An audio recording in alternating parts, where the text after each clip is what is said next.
Hello everyone, welcome back to the OCS 2019. We're up to week number 5. Yeah. Surprisingly, already there. My name is Bryce Egan Paul. I've been here every week. Max, former Van Newman, welcome back to the desk. Yep, still getting my name right, so that's a good sign. Yeah, it's kind of the baseline, you know. Yep. Yeah, how you feeling? How's your week been? Yeah, it's been a good week. I mean, I'm excited to be back here, obviously. Flight down was relatively smooth. It's windy, for all of you who don't know, in Sydney right now. Yeah, a bit of turbulence. A bit of turbulence, a bit of a bumpy landing, but hopefully everything today goes a lot smoother. Yeah, you kind of hate to have the bumping landing, but a lot of people do like to complain about that one. We are into week number 5. Of course, going to bring up the schedule onto your screens to see a bit of the action we're going to get over the course of the day. The first one is actually going to be a bit of a banger rather. Chiefs versus Gravitas, top of the table clash. Chiefs, of course, got themselves a single loss, but UTS then taking on Mammoth Academy. Order versus the boys from UQ Union, Dire Cubs versus AVA, Bombers Academy versus Mprox, and then the last one of the day, Legacy Genesis versus the QUT Tigers in what is probably going to be a bit of a roughie there.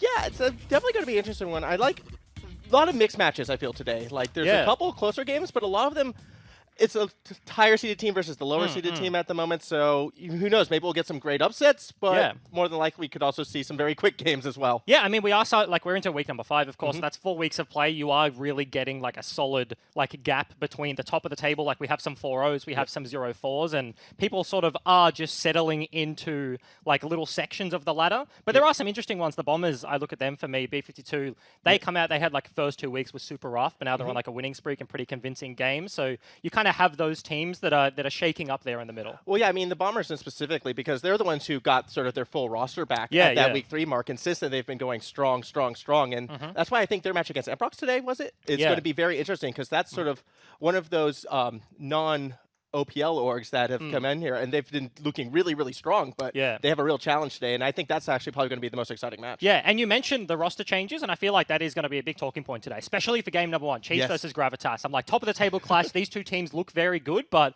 one of the best performing members on Gravitas Academy in Why Not, their jungler, he's played a bunch of Hecarim games, looked pretty damn good, and it's not even like him individually. The team seems to like playing around him specifically, so I think it is a bit of a blow there. Guapi is going from top to jungle to fill in, and then Rival's going to be their top laner for today. Yeah, and I think Chiefs Academy, they have to be happy with this, because they're going to be looking at this like, okay, this team's not at full strength right now, but yes, they're a top of the ladder team, but this could be our chance to really get in there and maybe, sneak in by them and, approach that top of the ladder. Yeah, because even irrelevant full strength rosters, I would say this certainly would be a close one. The most interesting thing for me is Fien's played a couple of Riven games this split, has had a pretty good performance last week, especially with, I think it was Tekka he was playing in Riven versus Ornn. That was a pretty banger matchup for him. But then we have a literal Riven 1 trick on the other side of the coin. Gravitas Academy, Rival coming through. Do we see a Riven ban, or is there that little bit of disrespect that Thien is like, no, I can deal with it, it's fine? Well, I think it comes down to whether or not Thien would be willing to almost first pick that Riven, and I almost feel that's risky. Yeah, but that would be risky, which is why I'd almost like to see them actually ban it away. Yeah. Like, not have to deal with it, because you leave too much open if you have it up there. So if you take it away, perhaps in the picks and bans, that way, just take it off the table. We don't need to deal with it. Thien's played a lot of champions so far throughout the OCS, so I feel like he's going to be more adaptable than perhaps what Rival could be. Yeah, certainly the case. Rattle off the bans real quick. Aurelia, Kai'Sa, and Yuumi we'll talk about in just a moment. It is going to be Jace, Akali, and 15 seconds left for Gravitas. But of course, this is patch 9.10. There's the Riven, actually from the other side. But so this is now Yuumi. Despite being out for a couple of weeks now, I think the cutoff was just like the day before OCS. So they had to cop like another week of when she was theoretically available, but didn't quite make the date. Yeah. And this is going to be the first day of play where she is available. Hits the ban list first game of the day. Yeah, a bit disappointed to see that Yuumi ban, but it was almost sort of like a bait out there. It forced Gravitas actually to get rid of that Riven because they didn't want to go up against it. Jarvan, first one locked in. Pretty safe jungler all around. Good pick. I like that, and I'm curious to see where Gravitas goes. Galio. Yeah, just some standard stuff so far. I want to talk about that Yuumi in a little bit more depth, right? Because she has been super interesting coming in. I think we, specifically in week 3, we were talking about it, and it's just like, Yuumi, that champ is garbage. Like, literal gutter trash. She's not going to get played anything. She's useless. And then, like, a week later, it's a hot fix, and now she's kind of like the talk of the town. And I feel like you're either going to be seeing teams that are like, yes, Yuumi is literally broken, like that is pick ban, or you're just going to see teams not touch it. Like, there's some split opinions there. It's going to be one of the two, because that just seems to be like the theme throughout the community is like people either love or hate this cat. And I'm kind of still on the hate side of things. I'm not the biggest fan of Yuumi. I know you really, really like her. Perhaps that's a difference in skill. But I even feel if you're a team that doesn't like this champion, you almost still want to get rid of it just because what if you're wrong? Like, there could be that doubt in your mind, perhaps. Like, you have to show that respect. Guapi getting the Renekton right there, which is going to be going for Rival instead. Straight up blind pick, which is fairly interesting, but there are a bunch of top lane bans already. You've got the Jace, the Akali, Riven, Aurelia already gone. Jarvan, of course, can be flexed up there if they want to go towards it, but I think that is fairly unlikely given the current meta. Taric is going to be the lock-in. No Sona paired with it. It's just going to be the Ezreal, so interesting stuff.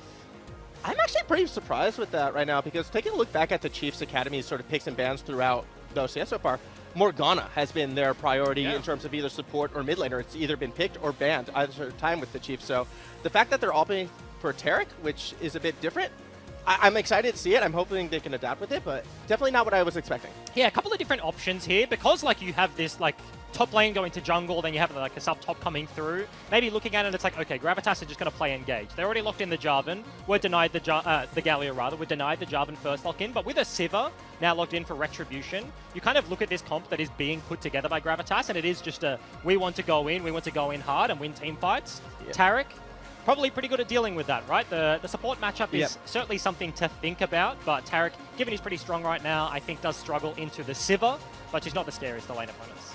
Yeah, especially, you know, when you talk about like supports who are good at absorbing that initial burst, Taric is obviously right up there with that ultimate. Sylas being banned away right now as well. Yeah. Not too surprised to see that. Hot Chili has played, I believe, a bit of Sylas in this one so far. Yeah, also just pretty strong, like flexible, that sort of thing. Evelyn is a fairly interesting ban away from Guapi. Must be a big Eve player. So, fairly interesting. That would be a spicy blind pick. I don't think we'll be seeing the Ahri blind pick. I mean, she is a solo queue hero, but this isn't solo queue. Yep, there's something more conventional. The LeBlanc, I like that pick. I mean, more burst, more dive.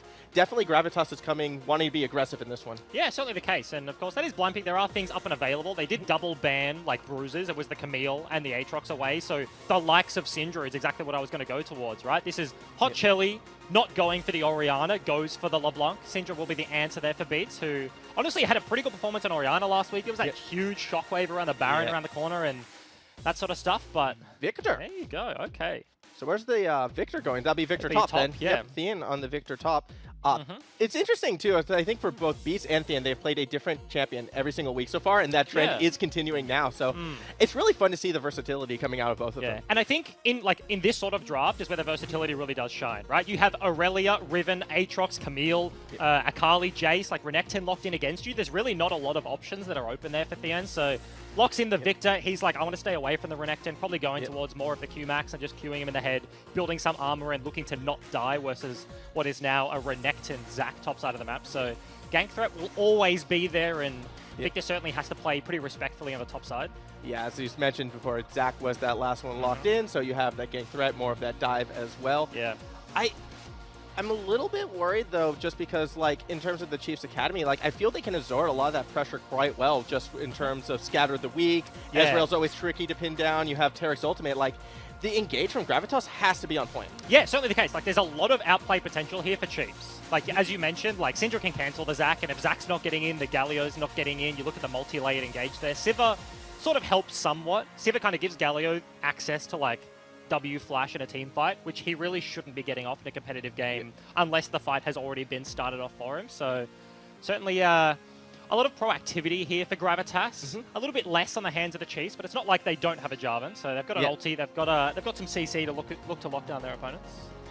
Yeah, as we should be getting into game momentarily right now. Your foot is just literally caught on the cord. Bad luck. A little bit stuck there. User error on my behalf, but that's okay. I'm sure everything will be getting started momentarily right now. I'm very excited to see the pathing from Minicam in this one. Yeah. Because, I mean, yeah, you're at the Jarvan. Yes, the team might be perhaps more passive into what they're against, but you're still at J4. You still could get some of those early invades against Zac. Yeah, like you certainly can. Syndra into the LeBlanc also means that you open up mid lane, so Syndra, at least early, should be able to bully out the LeBlanc until he can get the Zac into a position like where he has reasonable gank threat, more likely level 4, 5, 6 before that does come online. You kind of look at Zac as a champion and you're like, well, I need a couple of points in my E before I should be getting realistic ganks off. So I do expect, at least in the middle lane, that Chiefs will have some priority to play around in the early stages of this one. Yeah, and I think that's very important for the Chiefs as well, because anything to sort of hold a LeBlanc back from getting onto her snowball early is definitely beneficial. No one wants to deal with that Fed LeBlanc, especially around like level 6 through 11 stage. Yeah. And I do like that the Chiefs kind of are in a position where they can prepare and sort of react to that. Line of scrimmage being set up, no one really wanting to cross the river, not as a team. Actually, an early recall from Minicham, got that ward, might be going to the other side of the map now. Yeah, pretty standard stuff there. Drops his ward to his bottom lane, doesn't have to. I expect that does mean he's going to spend a lot of time on top side trying to help out the Victor, but he goes back, picks up the sweeper, so early vision control probably should be in his hands, but I wanted to hone in on that LeBlanc a little bit further, because I can tell you, in competitive League of Legends, from experience, Nausicaa is probably, unless his team is hardcore winning, going to have a fairly bad time. LeBlanc is super annoying to deal with as a Taric. She's very hard to stun, incredibly mobile, and you kind of have to predict where she's going to go if you ever have any hope of locking her down. And even then, if you think about Taric, all his abilities are on a delay. Your stun is like half a second delay. Your ulti is like 1 second delay. If she goes in and gets her burst, she kind of has like, it's in her control. She gets to dash in, choose when you go in, and you need to be very respectful and need to be really on point to actually use Cosmic Radiance to deal with a LeBlanc effectively. I mean, and that then comes down to sort of the vision control and making sure you know where that LeBlanc is at all times. So keeping tabs on Hot Chili, making sure he's not getting those sneaky roams through the jungle. Like, keeping your paths warded is going to be super critical for the Chiefs. As right away, we're seeing a bit of vertical jungling right now. Is Minicham going in, going to steal that buff sort of right under Guapi's nose. I'm curious if Guapi is going to be expecting this. Either way, they do have the ward by the Raptors, so they should be able to track where Guapi goes. And this is sort of that early aggression that I wanted to see out of the Chiefs. Yeah, potentially. And this is may just be abusing the jungle matchup, right? This is Mincam very comfortable on the Jarvan, is going to spot out Zac in just a few moments. So Guapi actually has no idea this is happening right now. No wards spotted Mincam as he went over the Dragon Pit. Hard commits the EQ over the wall when his bottom lane is sitting in a fine position. He is going to get spotted out in just a few moments, but gank threat maybe down here. Yeah, down threat right now. Retribution was going up river to kind of ward, almost got caught out. They have to get out, so nothing damaging happening just yet. Yeah, but the big thing is on the other side of the map, yes, they saw the Jarvan. But like Zac cannot win the 1v1 early. There's absolutely no way. And now he's lost his blue, lost his Gromp, and you can see the Jarvan just tracks immediately up towards the top side. I say that.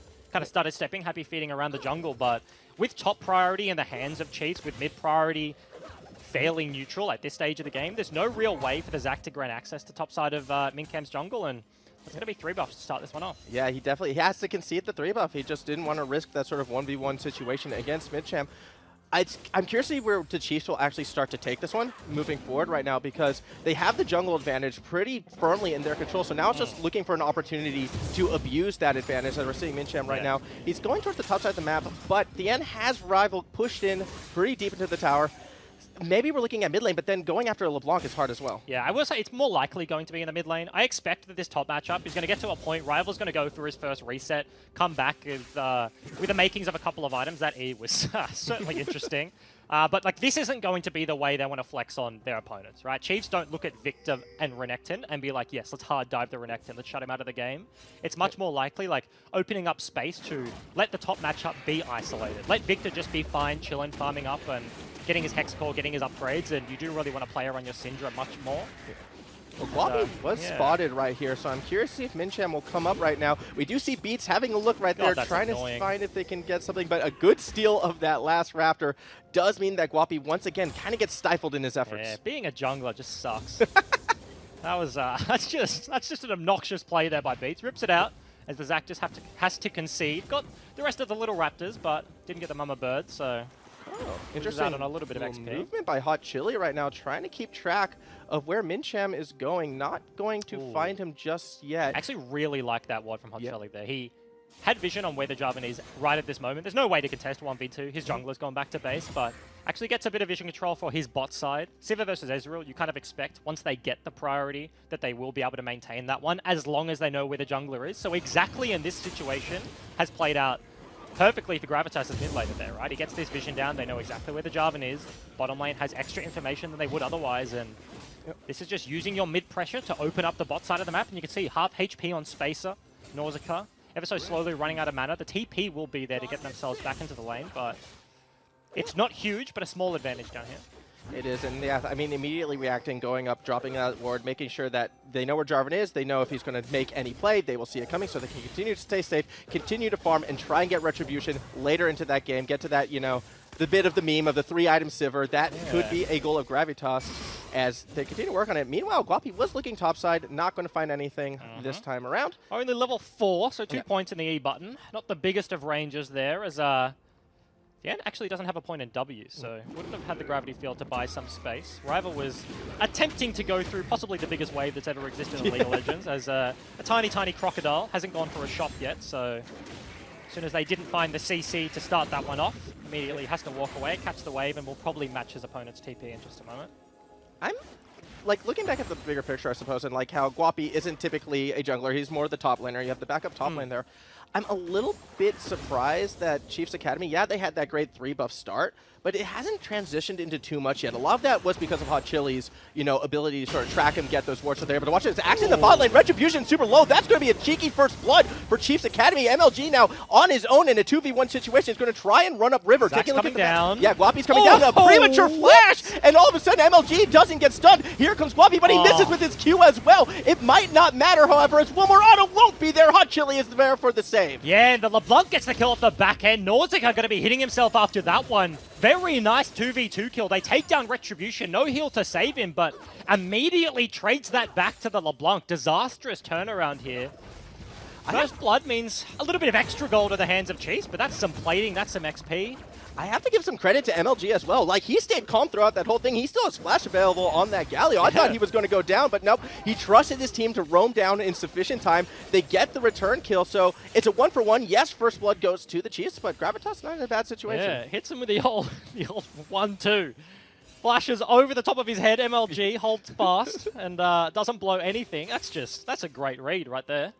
Yeah, it's the mind games. Yeah. That's the difference sometimes. It's getting into your opponent's head, and definitely Gravitas coming out on top right there. Yeah, he hardcore won. Retribution has the silver lining of the fact that he died without having to blow the flash, whereas Ezreal used it to try and get over the taunt that Galio was charging. So they do, after losing the 2v2, they TP back to the play, immediately shove that wave in, buy themselves a cull, and get 2 plates. So gold lead isn't massive there from Chiefs from that play, and summoner advantage is still in the hands of Gravitas Academy, specifically in the bottom side, so they're not in the worst position. Like, you've seen 2v2 kills that have just looked disastrous. You blow everything, now you're getting shoved in and the lane is kind of just done. Yeah. Like, at a competitive level, like, single kill can really swing things, but they should be able to hold on fairly evenly. Of course, it is an Ezreal Taric on the other side. He goes back, picks up a Tear Sheen.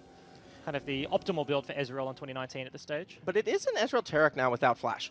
Yeah. And that could mean a return from Guapi in the near future. I mean, he definitely has the time. And Zach is one of those champions where if he connects with that elastic slingshot, you will be in trouble. Good little spell shield there by Retribution. Yeah. But however, at the moment, Guapi is more looking at the top side. Thien has been starting to shove that lane in a bit more, playing it more aggressively. As once again, bot laner's going at it. This time, Minicham is the jungler who has arrived. MLG gets the taunt only on one. Flash and drag, and the Cataclysm comes down. MLG's in a lot of trouble. No flash on this Galio. He will go down. Spacer gets the kill. Yeah, just contesting the Tribush when, unfortunately, you mentioned it. Guapi's doing golems. He's on the other side of the map. Mincam just rotates down for a very easy cleanup. You mentioned the summoner advantage. MLG blows both of them as he does fall as well, so giving back a little bit of that control, and unfortunately falls down. Yeah, I mean, that's definitely not what Gravitas wanted. I kind of felt like they were at the stage right now to start taking over that bot lane, but unfortunately, it doesn't go that way as Guapi's in trouble. Good scare. Gets the stun. Here comes the end. Ultimate used defensively by Zach. Gets over the wall, so no pick there just yet. And you can barely just see it. The stun did actually cancel the elastic slingshot of the Zach there. He tried to charge it onto beat the Syndra, and unfortunately has to ulti away. Held onto his flash. Yeah. No real ability for Thien or Beats to kind of get into melee range to be hopped over the wall. I can't believe that they just reverted the Zach ulti change. The latest patch, like 9.11, we're on 9.10 for this game, but just goes back to let's bounce. Ooh, out of the week missing right there, but Minicham's going to look for it anyways. Flag and drag does not connect. Hot Chili should be fine right now. Going to be able to collect all the wave as well, so good little play by the LeBlanc. Bringing back to what you're saying about Zach, though, I'm super excited for this. I love old Zach Ultimate. Yeah. I think it's so much better just because that ability to just throw everyone around is fantastic. I don't know. I've struggled with Zach since they reworked his ultimate, but now that he's going to be back with like the old Zach that I used to know and love, get me some of that Yasuo mid lane as well, and let's just run rampant. I think like this iteration of Zach, if you fall reasonably far behind, you do feel fairly hopeless, right? Like it is like your game plan is revolved very heavily around your ulti, and it's like you go in and you don't really have a lot of opportunities. If you're behind, you're incredibly squishy, and you don't really want to kidnap anyone you can find back. You really do have only a couple of options. Does he spell shield it? Yeah. Very nice retribution. So it probably is a little bit more forgiving, but given the patch only came out this morning, I think have to kind of see where it lands. I think it's definitely more fun. The animation to just like fling around, and you have the old school like Zhonya's mid ulti sort of Zac in your arms and just flailing all over the place. It's great. That's like, a good time. I just have always enjoyed the older Zac. Right now we're actually seeing a lot of members from the Chiefs right now looking at that Rift Herald. Yeah. It's, again, catching Gravitas sort of by surprise right there. They're not able to get anything in return despite all the vision around the Cloud Drake right now. Just weren't prepared for that rotation. Very nice play there from the Chiefs. Very well read. Planning goes into that. The Victor paths down. He catches the wave. Before Retribution and MLG are able to commit to anything. And the big thing is that Zac wasn't around. No. If it's a 3v1, you could reasonably just dive the Victor, even if he has flash. But given that he wasn't on that side of the map, they go topside, get themselves the Rift. They do lose a couple of plates, but given that you're probably going to get a turret with that Rift, that is a small price to pay now for a big boon in the future. Well, I mean, and all that was just because the Zac was down in the mid lane. Like, he was looking for that elastic slingshot onto Beats, but just couldn't find it. Meanwhile, action happening up top right now. A bit of a trade going back and forth. Here comes the flash stun. This time it connects. Ultimate's being used as Mini-Champ makes his way up. Retribution should be able to escape, but with the Cataclysm on MLG, he's really going to have to fight his way out of this. But the damage is there. The stun props out the stopwatch, but it should be delaying the inevitable Spacer with the kill. And just very well communicated there from the bottom lane of Chiefs. It's interesting. They flipped the map partially because they couldn't contest the 2v2. But burns the spell shield, flash stun starts that one off, and Rift Herald dropped immediately. This map flip just came up huge. Meanwhile, though, in the river, there was a return of Gravitas. They were trying to catch back up, but once again, poor Guapi is caught out. Can't get over the wall, and this should be a jungler going down. Hot Chili going to try and do what he can, but there is no availability there. Fortunately for the LeBlanc, 1v4 is not the best situation to be tracking into, so Chiefs come up with everything. They get a kill, they get the turret, and they get a second one on the exit as well, that map flip.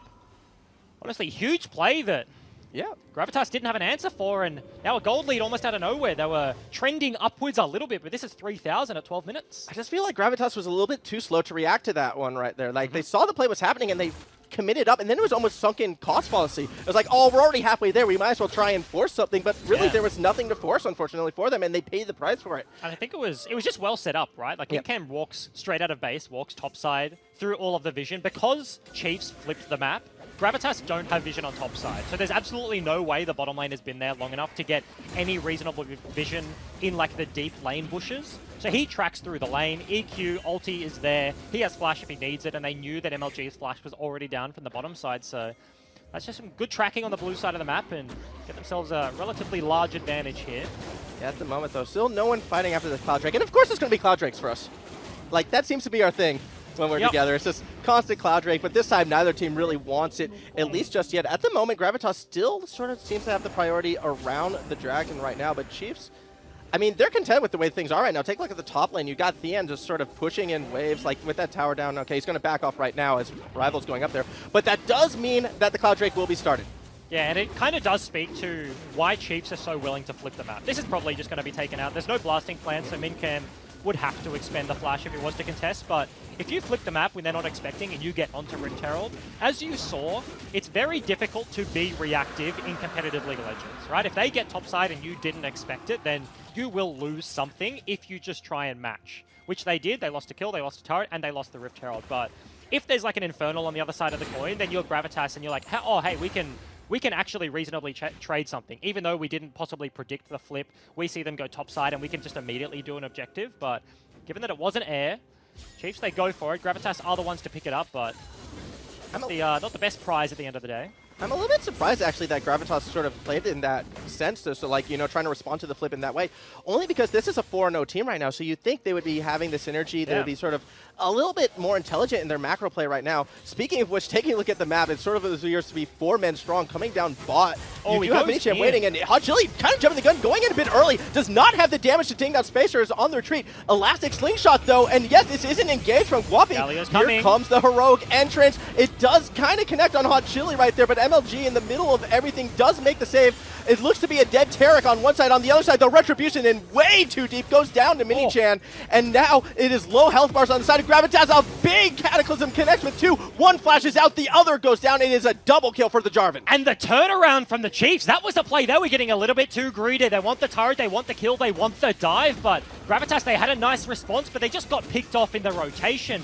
Another kill comes down. Rival TPs and immediately dies at the hands of two members. And this is Chiefs in an out-and-out wash right now. 5,000 gold lead, 15 minutes. This is just growing and growing. Yeah, and now it is time for Gravitas to try and play, you know, how can we stop this bleeding? But with the team comp that they gave themselves, it's going to be really, really hard. Like, their hope, I feel, is on Retribution right now, getting to that late game and maybe playing Protect the Sivir, because we're not going to be seeing a lot of those dives be super successful when you're this far behind in gold. Yeah, and you kind of look at how these two team comps interact, and it's like, okay, Gravitas, the way they win is like through a team fight. They find the engage, they get the Galio Zac, that combo comes through and they can win something. But if they're just constantly slow to the play, then it's going to be super rough to try and find these opportunities. Chiefs have just been able to find access before that fight started in bottom side, as this chunk will come through. That was Chiefs rotating down, and Gravitas weren't really sold on their deployments, right? Yeah. Like, it was a Sivir and a LeBlanc kind of fighting over a little bit of farm in the mid lane, and they get some free time with the turret. These small little advantages are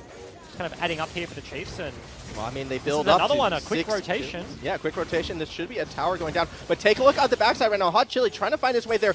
Watch Zac. Mr. Guapi as well. Here comes He the last goes in big. Connects. Oh. No, he's knocked back. It looked like he was going to hit everyone there. He's still going to flash forward and look for it. Ult only connects with one, so Jarvan gets pulled into the rest of the team. But he will not go down just yet. In fact, Beats is the one who gets the first kill. Another slingshot from Guapi trying to get the backside, but it's too late. The damage has already destroyed Gravitas. A double kill for the Syndra, and that will end this fight. And Beats picks up multiple kills off a clutch E to deny Guapi's engage. That was very close to being a 4-man knock-up, kidnap back into the rest of your team. Half a second from Scat of the Week, and that could have been a vastly different team fight, but Chiefs barely come up with a victory once again. It's going to be 2 turrets dying off this deploy, and it's, be it in rotations, be it in team fights, the Chiefs just seem to be that half step ahead with everything that Gravitas is doing. And now you just have to start questioning, like, is this a case of, you know, their jungle sub? Is it because, you know, a little bit off tempo with Guapi on the Zac? Like, he has, like, that was the initial first step behind. Well, yeah, you can't look at this team and you can't look at this game and be like, oh wow, they're really missing Wydon, right? Like, Guapi played it poorly individually. By no means did he make much happen in the early game, but he is Zac into Jarvan. I think it does just kind of speak towards more the intangibles of League of Legends. Yeah. How Gravitas Academy work as a team overall. Because yes, they do look a little bit more disjointed than they normally do, right? They've got a different lineup. They do have a substitute coming through, and it's not because of the substitute's poor play individually. It's just it changes the dynamic of the team, and things aren't happening that normally happen. And this is a very big discrepancy already at 18 minutes of the game. Yeah, it's getting to the stage where it's just going to be a hard mountain to climb for Gravitas. I don't want to call them dead just yet, just because we haven't even hit that 20-minute mark. Yeah. And a clutch Baron play or steal could really change the tempo of this game. But for Gravitas to come back into this, they need to be a lot smarter in picking their fights. They need to be a little bit faster onto the ball and trying to get what they want. I mean, let's take a look at the vision right now. They still are trying to get that deep vision. There's still a lot of wards, you know, in the river, just border lighting onto the Chiefs' side. So they definitely know what they have to do to get back in it. It's just finding that opportunity to pull that trigger. Yeah, I think Chiefs are actually just playing fairly well as Beats just throws his top laner away with their top laner. Tiana's had a significant amount of priority this game, right? It's just a 10 CS lead, 2 kills over his opponent, but you don't look at that Victor and go, wow, he's going to one-hit everyone. But every time he has prior, he walks down, no TP, so literally walks towards bot side with the Infernal plan, like 30, 40 seconds before it spawns. So Chiefs get all of this vision control. That's a blue buff taken away from Hot Shelly, and the full concede on the Infernal right now, so Chiefs, just very nice setup and very patient play is netting in these advantages and snowballing out very quickly. This actually reminds me a lot of how the Dire Cups have been playing a lot of their games right now. So I like to see that the Chiefs are sort of adapting that, and they're showing, because the Dire Cups, I'd argue, is one of the strongest teams, and now the Chiefs are making an argument that, like, yes, we're one of those stronger teams as well. We're playing the map how it's supposed to be played. We're getting small advantage after small advantage, choking out Gravitas. And if things continue this way, I can't imagine this game going too much longer. I mean, you kind of hit on it, right? Like, this is how you play League of Legends. This is safe snowballing League of Legends, right? Like, you're forcing the opponents to concede rather than having to fight over an objective. Sure, kills are 11-2, and that is very one-sided, but in the last couple of minutes, it wasn't like a big team fight punish. It was like, yeah, they have top priority. They walk him down. They get an Infernal Dragon. They push out. Yeah, they want a team fight mid. They pushed up 2 turrets. But every time there's a very clear effort of, okay, we want to play towards this side of the map. We want to set up our vision here, play for this. And they just all seem to be on the same page. Now, with 20 minutes hitting the table, the big purple worm is alive. So I expect their eyes to be tracking towards the top side of the map more often than not. Yeah, Mr. Nasher has entered the battlefield right now, and already both teams are sort of gravitating towards it. You can see Minicham trying to clear out a bit of vision. He's going to make a hasty retreat. Doesn't want to get caught out by MLG because... But, I mean, at the same time, though, there's a lot more people for Gravitas around in the area at the moment. Like, Chiefs sort of took that time to sort of reset themselves. And it's very hard without wave priority to actually contest the river, right? Like, Gravitas are here trying to defend a free Baron, but it's going to be very difficult for them to contest their vision line past their jungle. Like, actually maintain anything in the river will be a little bit of a struggle. I feel like the onus is going to be on Hot Shelly to try and do the blunt things, distort over a wall, whack a pink ward a couple of times, and look to take down vision that way, but you can certainly see all 5 members towards topside. Even given that Rival's TP is coming up in a few seconds, he's going to have to match the Victor eventually. Chili getting some cheeky poke in there right now. Yeah, Victor actually is backing off right now. I thought the end was just going to keep pushing all the way to that tower, just because he does have that teleport available, so he has that ability to react, but instead he's going to try and sneak up now almost. He's getting the Scuttlebug in the bot side river. I mean, at this stage, it almost feels as if the Chiefs are sort of waiting for Gravitas to panic and overcommit on something, and then look to punish that, perhaps. Well, I think it's just like the multi-layered stages of vision. You reset the base, you reset out of the base, you walk towards Baron, you set up a vision line in the river, right? And then you go back to your waves. You push your waves out once again, then you get the vision line a little bit further up. You're contesting the Raptors now, you're contesting the red buff. MLG... And they're going to concede the red buff, it looks like. Okay. Or they're just, Chiefs are just going to throw the red buff right at Gravitas, like, oh, we don't want it, you take it. But Gravitas definitely confirming they do not want it, so it should be picked up by Chiefs Academy there. Very quick bramble back, just kind of zooming around, but this is just nice League of Legends, right? This is fairly safe. They're walking over. Hotchelly looking for opportunities. And you have to give Hotchelly credit for that, actually. He has been looking for a lot of opportunities. He's definitely been playing the most forward amongst all the Gravitas team. Granted, that's because it's a LeBlanc, and that's kind of your job. But I still want to give Gravitas credit for the fact that they haven't completely rolled over and played dead. They're still trying to play to their team composition. They're still contesting vision somewhat, trying to find their way to that, like the Chiefs' backline. But the Chiefs have just been too good. Yeah, well, the small thing, fairly impactful, did just happen. That's a big engage. That's a huge engage. Here comes the heroic entrance as well. They will connect with 2 members, and the taunt follow-up is there. Cataclysm gets dropped in the middle of everyone, and the health bars are actually low on the Chiefs. MLG is the first one to get a kill as Rival is big on the retreat on the backside. Nuts that target's in the backline, but it actually is the Chiefs turning this fight around. Hot Chili is sort of the last member left for Gravitas on his own. He will be able to escape. And a huge engage out of Guapi gets completely turned around by Nautica. Cosmic Radiance comes down and invulnerability at just the right time. Unfortunately, denied the kidnap from the Zac, and when all of your damage gets thrown into the invulnerability, it's just a bad time for the team fight. This is a very smart TP from Finn. Keeps that creep alive, and this may just be an inhib. I always love the teleports that keep the cannon alive when sieging. It's one of the smartest and easiest plays in League of Legends to do as Hot Chili once again trying to get that burst down, but at the end, that shield is just too strong. MLG with the flash taunt connects with 3. Elastic Slingshot is on its way, but it's not going to connect. MLG and Guapi try to do what they can to hold back Chiefs, but it doesn't look like they are going to be successful. Spacer gets 1. Guapi on the run. Will get away this time because on the backside is Retribution. That is the larger priority target. That is the Sivir. They're trying to chase him, but no stun. Yeah, no stun, but here comes Minicham. The flag and drag somewhat connects. It's enough for Spacer to get a kill. Yeah, disaster for Gravitas there. They tried to deny the inhib, tried to get a little bit of a re-engage. TP does come through, but MLG unfortunately whiffs the engage. Bit of a roughie there, and they can't quite lock them down. This may just be a team fight into inhib, into Baron now. Guapi's walking over. He does have Smite available and is a Zac, so difficult to deny him access to the pit if he wants it. Teleport used by Spacer to try and bring down this Baron faster. It's actually going quite slow right now, so Gravitas has a chance possibly to fight it back.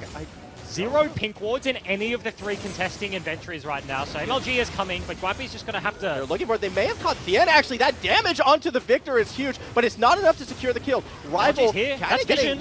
chunked a bit. Yeah, they have the vision right now. They know it's low. Here comes the slingshot. It connects, but the Baron's still alive. It's a smite battle, and it goes to Minichip. Chiefs secure the Baron, and they're going to look to take this fight as well. One member from Gravitas, two members from Gravitas go down as the Chiefs are trying to hold MLG back. Finally, the third goes down as a double for Minichip. And 3 plays in a row go disastrously for Gravitas. That was incredibly close. They get into the pit. Smite is there from Guapi, but unfortunately, the steal is just not written in the script right now, and another 3 deaths after losing an inhib, after losing 2 back-to-back team fights, and Chiefs.